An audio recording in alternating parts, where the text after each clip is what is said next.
வணக்கம் நண்பர்களே, எல்லாரும் எப்படி இருக்கீங்க? இன்றைக்கி நம்ம டிசம்பர் எண்டில் வந்துட்டதுனால ஜனவரிக்கு நெக்ஸ்ட் இயருக்கு ஃபைனான்ஷியல் பிளானிங் போட ஆரம்பித்தாச்சு. ஸோ அதில் ஒரு சின்ன பார்ட்டை நான் உங்ககிட்ட ஷேர் பண்ணுறேன். நோ யுவர் மணி அப்படிங்கிற ஒரு டைட்டில் எடுத்தேன் நான். நம்ம பண்ணுற எல்லா செலவுகளும் எந்தெந்த கேட்டகரியில் போகுது அப்படின்ட்டு நமக்கு தெரியணும் இல்லையா? ஸோ நான் அதனால் அந்த கணக்குகளையெல்லாம் எடுத்தேன்.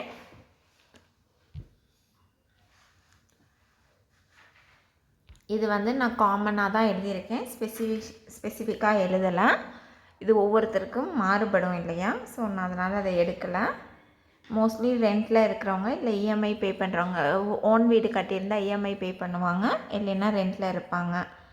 இது இல்லாமல் ஓன் ஹவுஸ்னால் இயர்லி டேக்ஸ் வரும், அப்புறம் ஹவுஸ் மெயின்டெனன்ஸ் இருந்ததெல்லாம் வரும், அப்புறம் வீட்டுக்கு ஆள் வச்சுருந்தோன்னா அது, இன்கம் டேக்ஸ் வருஷம் கட்டுறது, இது எல்லாமே ஹோம் அண்ட் லிவிங் கேட்டகரியில் நான் கொண்டு வந்திருக்கேன். இந்த ஹவுஸ் மெயின்டெனன்ஸில் பார்த்தீங்கன்னா வீட்டுக்குன்னு செய்கிற சின்ன சின்ன செலவுகள், ப்ளம்பிங் ஒர்க்கு, எலக்ட்ரிக் ஒர்க்கு, இந்த டெக்னீஷியன்ஸ்லாம் வருவாங்கள்ல வீட்டுக்கு, அது எல்லாமே இந்த கேட்டகரியில் வீட்டுக்காக செய்கிற செலவுகள் எல்லாமே இந்த கேட்டகரியில் கொண்டு வந்திருக்கேன் நான். இதில் மந்த்லி நம்ம செலவு செய்கிறோமோ இல்லையோ ஒரு அமௌண்ட்டை இதுக்குன்னு எடுத்து வச்சுட்டு வரணும். ஏன்னா நமக்கு இது எப்படி இருந்தாலும் வந்துட்டு போனாங்கன்னா 1000-2000ன்றது போகும், திடீர்னு பெரிய அமௌண்ட் கூட வரும். ஸோ இதை ஃபஸ்ட்டு நம்ம தெரிஞ்சுக்கணும், எவ்வளோ வருதா இல்லையா, எவ்வளோ வருது அப்படிங்கிறது நம்ம தெரிஞ்சுக்கணும். அதுக்கு நோட் போட்டு எல்லா செலவையும் இந்த கேட்டகரியில் எழுதிட்டு வந்துடலாம். நெக்ஸ்ட்டு ஃபுல்லாக பில்ஸு. நார்மலி நமக்கு மந்த்லி தான் இது வரும், எல்லாமே மோஸ்ட்லி மந்த்லி தான் நம்ம பே பண்ணுற மாதிரி இருக்கும். இபி 2 மாதத்துக்கு வரும், கேஸ் பில்லு அது கேஸ் தீரும்போது புக் பண்ணும்போது நமக்கு வர்றது, ஆர்ஓ வாட்டர் கேன் வாங்குறவங்களுக்கு, ஃபோன் ரீசார்ஜ், டிவி ரீசார்ஜ். நாங்கள் ஃபோன் ரீசார்ஜ், டிவி ரீசார்ஜை இயர்லி ஒன்ஸ் தான் நாங்கள் பண்ணுவோம். இதில் அன்வான்ட் செலவை குறைக்கணும் அப்படின்ட்டாக்கா இயர்லி ஒன்ஸ் போட்டுருவோம். 2வது தேவையில்லாத சிம் இருந்தால் இது பண்ணி விட்றணும். அதே போல் டிவி ரீசார்ஜ் பண்ணும்போதும் பேசிக் பிளான் போட்டுட்டு தேவையானதுக்கு மட்டும்தான் சப்ஸ்கிரைப் பண்ணிக்குவோம். ஸோ இதனால் பெரிய அமௌண்ட்டு போகாது, நமக்கு கொஞ்சம் சின்ன சின்ன இந்த லீக்கேஜ்னு சொல்லுவோம் இல்லையா, அது எல்லாமே கட் ஆகும். வைஃபையும் அதே போல் தான் இயர்லி. இது இயர்லியாகவும் மந்த்லி நமக்கு இது எந்த இதில் கொடுக்குறோமோ அது மாதிரி இது வரும். இதுவும் வீட்டுக்கு வீடு மாறுபடும். ஸோ இதையும் அதுக்கு தகுந்த மாதிரி பிரிச்சுக்குவோம். அடுத்து ஃபுட்ஸ் அண்ட் டைன். இந்த கேட்டகரி மோஸ்ட்லி இது எல்லாமே நான் எவ்ரிடே கேட்டகரியில் தான் நான் வச்சுருக்கேன்.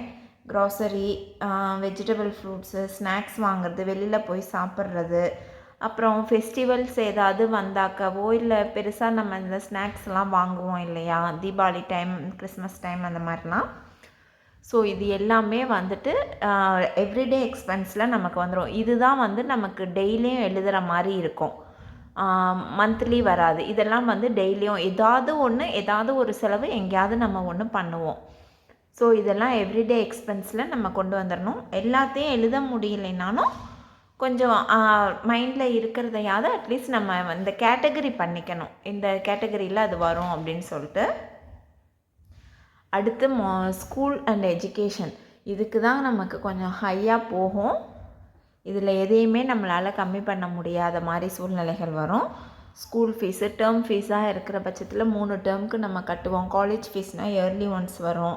வெளியில் டியூஷன் போடுறது, school bus, stationery item, hobby classes போடுறது, புக்ஸ் வாங்குறது, என்ன கிளாஸ் போனாலும் எதுவாக இருந்தாலும் இது மோஸ்ட்லி மந்த்லி எக்ஸ்பென்ஸில் கவர் ஆகும்.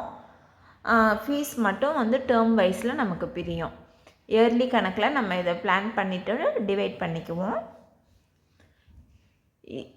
இது எல்லாமே பசங்களுக்கு உட செக்ஷனில் நம்ம பிரிச்சுக்குவோம்.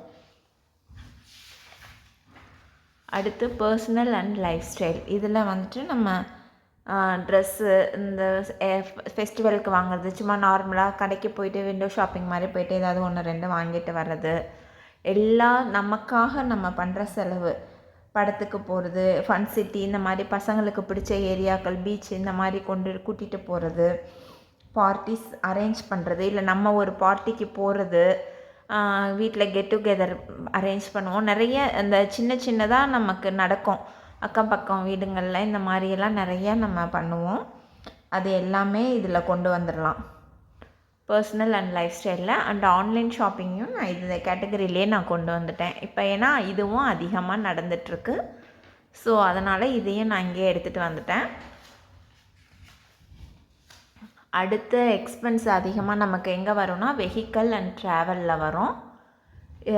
இதுலேயும் வந்துட்டு நம்ம பெட்ரோல் போடுறது மட்டும்தான் நம்ம மோஸ்ட்லி நம்ம கண்ணுக்கு தெரியும். வருஷம் ஒருக்கா இன்சூரன்ஸ் கட்டுவோம், சர்வீஸ்க்கு விடணும், அப்பப்போ அந்த ஏதாவது ட்ரபிள் பண்ணால் வரும். அப்புறம் இயர்லி ஒன் சர்வீஸ் இருக்குது.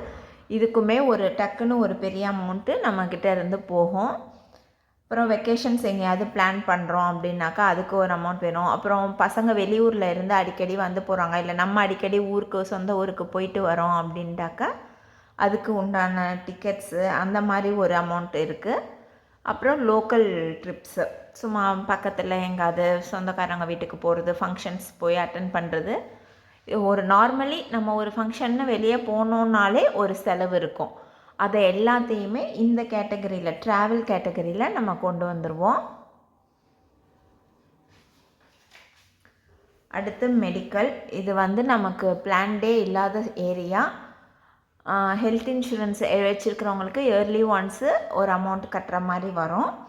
டாக்டருக்கு நமக்கு எடுத்து வைக்கணும்னு அவசியம் இல்லை, பட் இதை வந்து கம்பல்சரி எடுத்து வச்சுட்டோம் ஒரு அமௌண்ட். ஏன்னா பசங்க இருக்கிற வீட்டில் சும்மா நைன்னு தான் இருப்பாங்க. அதே போல் பெரியவங்க இருக்க வீட்லேயுமே மாத்திரை ஏதாவது ஒன்று சுகருக்கோ கொலஸ்ட்ராலுக்கோ தொடர்ந்து சாப்பிட்றவங்க இருப்பாங்க. ஹெல்த் செக்கப்ஸ் பண்ணலாம். இது எல்லாமே வந்து எமர்ஜென்சி கேட்டகரிக்கு ஒதுக்க வேண்டிய அமௌண்ட்டு. ரெண்டாவது இன்சூரன்ஸுக்கு வந்து இயர்லி ஒன்ஸு நமக்கு தெரியும் எந்த மந்த் வரும்னு சொல்லிட்டு அதையும் நம்ம பிளான் பண்ணிக்குவோம். இன்வெஸ்ட்மெண்ட்டும் வந்துட்டு நம்ம வந்துட்டு எக்ஸ்பென்ஸாக தான் நம்ம வந்து பிளான் பண்ணோம். இதை நம்ம வந்து அவாய்ட் பண்ணவே கூடாது. ஏன்னா இதுதான் நமக்கு எல்லா செலவையும் மேனேஜ் பண்ணுறதுக்கு, பெரிய பெரிய செலவுகளை மேனேஜ் பண்ணுறதுக்கு ஹெல்ப் பண்ண போகிற ஒன்று. ஸோ எங்கள் வீட்டில் எப்போதுமே இன்வெஸ்ட்மெண்ட்டை வந்து செலவு கணக்கில் தான் நாங்கள் வைப்போம், சேமிக்கிற கணக்கில் நாங்கள் வச்சுக்க மாட்டோம். இதில் எதை நம்ம பண்ணாலும் சரி, இதெல்லாமே வந்துட்டு இப்போ மியூச்சுவல் ஃபண்டு இயர்லி ஒன்ஸ் லம்சமாக போடுறதாகட்டும், இன்சூரன்ஸ் ஆகட்டும், லைஃப் இன்சூரன்ஸ் எடுத்துருந்தோம்னா இயர்லி ஒன்ஸ் பே பண்ணுவோம். இதெல்லாம் கம்பல்சரி அந்த பேமெண்ட்டில் நமக்கு போயிடும். இப்போ சீட்டு கட்டுறது, எஸ்ஐபி மந்த்லி எஸ்ஐபி போடுறது, இல்லை கோல்ட் ஷீட் கட்டுறது, ஏதாவது ஒன்று ஒவ்வொருத்தரும் ஒவ்வொரு விதமாக சேவிங்ஸ் பண்ணுவோம். பட் இதை வந்து எந்த சூழ்நிலையும் நிறுத்தக்கூடாது அப்படிங்கிறதுல நம்ம தெளிவாக இருந்துக்கணும். அடுத்து நான் மெயினாக பிளான் பண்ணுறது இந்த விஷயத்துக்கு. ஏன்னா இது நமக்கு நிறைய பெரிய செலவுகளை முன்கூட்டியே கணிக்க உதவும். நம்ம வீட்டில் இருக்கிற mostly electronic device, electronic items எல்லாமே வந்துட்டு ஒரு குறிப்பிட்ட வருஷம் வரைக்கும் தான் நமக்கு இருக்கும். அது எப்படியும் திருப்பி நமக்கு சர்வீஸ் பண்ணுற மாதிரி இருக்கும், இல்லை அது ரிப்பேர் வேலை பார்க்கும், இல்லைன்னா புதுசு மாற்றுற மாதிரி இருக்கும். அது நமக்கு டக்குன்னு பெருசாக செலவு வரும். ஒரு ஏசி செலவு வைக்கும், இல்லை டிவி செலவு வைக்கும், ஃப்ரிட்ஜு, வாஷிங் மிஷின் எல்லாமே ஒரு 5 இயர்ஸுக்கு மேலே போனாலே ஒரு சின்ன சின்ன தொந்தரவுகள் பண்ணும். அங்கிட்டு ஒரு 2 வருஷத்தில் செலவு பண்ணுற மாதிரியான சூழ்நிலைகள் வரும். ஸோ இதை வந்து நம்ம கரெக்டாக இதை மெயின்டைன் பண்ணாலே நம்மளால் பெரிய செலவுகளை ஈஸியாக மேனேஜ் பண்ண முடியும் அப்படின்னு நாங்கள் பிலீவ் பண்ணுவோம். ஸோ வீட்டில் இருக்கிற எல்லா ஐட்டமும் நமக்கு தெரிஞ்சிருக்கணும். அது எப்போ நம்ம எந்த வருஷம் வாங்கினோம், அது ஏதாவது வந்து அது திருப்பி எப்போ அடுத்து மாற்றுற மாதிரி இருக்கும். இப்போ ஒரு வாஷிங் மிஷினோ இல்லை ஃப்ரிட்ஜோ இருக்குது அப்படின்டாக்கா, ஒரு ஃப்ரிட்ஜு எனக்கு தெரிஞ்சு பெருசாக தொந்தரவு பண்ணதில்லை. பட் வாஷிங் மிஷின் வந்துட்டு தொந்தரவுகள் தருது. உப்பு தண்ணி இருக்கிற பக்கம்லாம் கொஞ்சம் அடிக்கடி வேலை வைக்குது. ஸோ அப்படி பார்க்கும்போதுட்டு நமக்கு ஒரு 10 இயர்ஸுக்குள்ளாரையே ரீப்ளேஸ்மெண்ட் பண்ணுற மாதிரி வரும். ஃப்ரிட்ஜு அப்ராக்சிமேட்லி 10 இயர்ஸ் ப்ளஸ் தான் நம்ம போவோம்.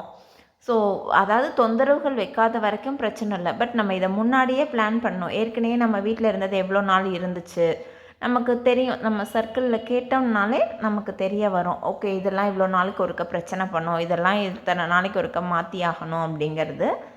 ஸோ அதெல்லாம் நம்ம தெரிஞ்சு வச்சுக்கணும். அது இப்போ இன்னும் ஒரு 10 வருஷம் கழித்து மாற்றுறோன்னா இப்போ இருந்தே அதுக்கு வந்து நம்ம ஒரு அமௌண்ட்டு பிளான் பண்ணிக்கலாம். ஓகே, இந்த வருஷத்தில் இது வரும், ஒரு செலவு இருக்குது, நம்ம அதுக்கும் சேர்த்து பிளான் பண்ணணும் அப்படிங்கிறது நமக்கு தெரியணும். சேர்த்துறமோ இல்லையோ, பட் நம்ம தெரிஞ்சு வச்சுக்கிட்டோன்னா நமக்கு கொஞ்சம் ஈஸியாக இருக்கும் ஹேண்டில் பண்ண. அதுக்கு தகுந்த மாதிரி நம்ம பண்ணிக்கலாம். அதே போல் ஃபங்க்ஷன்ஸு நம்ம வீட்டில் வந்துட்டு ஓரளவுக்கு ஃபங்க்ஷன்ஸ் எல்லாம் பிளான் பண்ணிக்க முடியும். குழந்தைங்க எந்த ஏஜில் வந்துட்டு என்னென்ன மாதிரி இப்போ சின்ன பிள்ளைங்க இருக்கிற வீட்டில் ஏதாவது ஒரு ஃபங்க்ஷன் வைப்பாங்க. நம்ம க்ளோஸ் சர்க்கிள் ஃபங்க்ஷனுக்கு தான் நம்ம பெருசாக செய்யணும், முறை இருக்குது, அது இது இருக்குதுன்னு சொல்லிட்டு நம்ம பிளான் பண்ணுவோம். ஸோ அந்த மாதிரியான விஷயங்களை நம்ம இப்போ இந்த மாதிரி ஃபங்க்ஷன்ஸுக்கெல்லாம் நம்ம முன்னாடியே நமக்கு தெரியும், இந்த இயரில் வந்துட்டு இவங்களுக்கு மேரேஜ் வரும், இதுக்கு நம்ம இவ்வளோ செய்யணும். அதாவது நான் பெரிய எக்ஸ்பென்ஸுக்கு பிளான் பண்ணிக்கலாம் அப்படின்னு சொல்கிறேன். சின்ன சின்ன விஷயங்களெல்லாம் மேனேஜ் பண்ணிடுவோம்.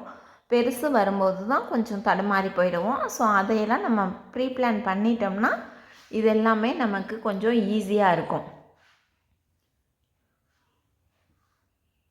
ஸோ நம்ம இயர்லி எக்ஸ்பென்ஸ் கேலண்டர் நம்ம மெயின்டைன் பண்ணினா மட்டும்தான் நமக்கு வந்துட்டு இது எல்லாமே லாங் டேர்முக்கு யோசிக்க தான் நம்மளுடைய ஃபைனான்ஷியல் பிளான் வந்துட்டு கரெக்டாக இருக்கும்.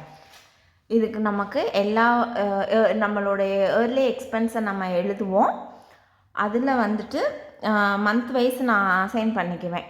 இந்த மந்தில் வந்து இந்த செலவு ஏன்னா நமக்கு தெரியும் ஸ்கூல் ஃபீஸ் இந்த மந்த் தான் வரும், இன்சூரன்ஸ் இந்த மந்த் தான் கட்டணும், கார் இன்சூரன்ஸ் இந்த மந்த் இருக்குது, ஹெல்த் இன்சூரன்ஸ் இந்த மந்த் இருக்குது, லைஃப் இன்சூரன்ஸ் இந்த மாதம் கட்டணும், எஸ்ஐபிக்கு மாதம் இவ்வளோ போகும்.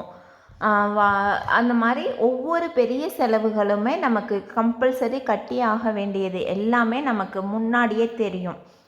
அதெல்லாம் நம்ம லிஸ்ட் பண்ணிட்டோம் அப்படின்னாலே எந்த மாதம் அதிகமாக இருக்குது, எந்த மாதம் நமக்கு செலவு கம்மியாக இருக்குது அப்படின்னு தெரியும். அது இல்லாத நம்மளுடைய மந்த்லி எக்ஸ்பென்ஸும் வேறு இருக்குது. அதெல்லாம் வந்து நம்ம மேனேஜபிள் பண்ணி ஓட்டிகிட்டு இருப்போம். ஸோ அதுக்கும் நம்ம சேர்த்து பிளான் பண்ணிக்கணும். ஸோ இதெல்லாம் தெரிய வந்துச்சுன்னா தான் நம்ம அதுக்கு தகுந்த மாதிரி பிளான் பண்ணுவோம்.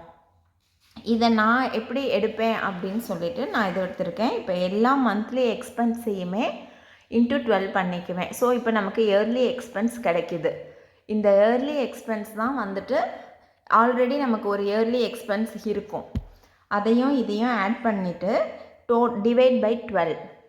இப்போ நமக்கு கிடைச்சிரும் ஒரு மாதத்துக்கு எவ்வளோ பணம் வேணும்னு. இந்த மாதம் நம்ம இவ்வளோ பணம் வச்சுருந்தோம்னா நமக்கு அந்த இயரே பிரச்சனை இல்லாத, லோன் இல்லாத போகும் அப்படிங்கிறதுக்கு நம்ம கிளியர் ஆயிடுவோம். இந்த மாதிரி இது ஸ்டார்டிங்கில் கொஞ்சம் கஷ்டமாக இருக்கும். ஏன்னா நம்ம எல்லா செலவுகளையும் நோட் பண்ண மாட்டோம், எழுத மாட்டோம். சின்ன சின்ன மிஸ்டேக்ஸ் வரும், விட்டுடுவோம். ஐயோ போச்சு போ அப்படின்னு சொல்லிட்டு பாதியிலலாம் விடவே வேண்டாம். எந்த மந்தில் இருந்து வேணாலும் நம்ம ஸ்டார்ட் பண்ணலாம். பிளான் பண்ணிட்டோன்னா எழுதணும். ஃபஸ்ட்டு என்னென்ன செலவுகள் பண்ணுறோங்கிறத எழுதணும். எழுதும்போதுட்டு நமக்கு ஒரு கிளியர் ஐடியா கிடைக்கும். ஓகே, நம்ம மந்த்லி இதில் போகுது. ஏன்னா தெரிஞ்சிச்சுன்னா தான் நமக்கு எங்கே வேஸ்ட் ஆஃப் மணி போகுது, லீக்கேஜ் எங்கே இருக்குது, இதை எப்படி நம்ம சரி பண்ணலாம் அப்படின்னு சொல்லிட்டு நமக்கு தெரியும். எங்கள் வீட்டில் சொல்லுவாங்க, நீ வந்து எவ்வளவு சிக்கனமாக பண்ணாலும் ஒரு 1000 2000 தான் உன்னால் சேமிக்க முடியுமே தவிர அதுக்கு மேலே நீ சேர்த்த முடியாது. ஸோ எப்படி அதிகமாக சம்பாதிக்கணும்னு யோசி, எப்படி சிக்கனமாக செலவு பண்ணணுன்னு யோசிக்காத. அதை வந்துட்டு எவ்வளவு குறைச்சாலும் ஒரு 1000 2000 தாண்டி குறைக்க முடியாது அப்படின்னு சொல்லுவாங்க. ஸோ அதுக்கு தகுந்த மாதிரி ஃபைனான்ஷியல் பிளானிங் கொண்டு போகணும் அப்படின்றது இருக்கும். ஸோ எங்கள் வீட்டில் நாங்கள் இந்த மெத்தட் தான் நாங்கள் ஃபாலோ பண்ணுறது. இதுபடி தான் ஸோ நாங்கள் எப்போதுமே டிசம்பர்லேயே வந்து பிளான் பண்ணிடுவோம். நெக்ஸ்ட் இயர் நமக்கு இந்த செலவு இருக்குது, இந்த மந்த் இவ்வளோ அமௌண்ட் தேவைப்படுது, நம்ம இதுக்கு தகுந்த மாதிரி தான் எல்லாத்தையும் வச்சுக்கணும். அதே போல் தேவையில்லாத எந்த பொருளையும் வாங்கக்கூடாது அப்படின்னு வச்சுருப்போம்.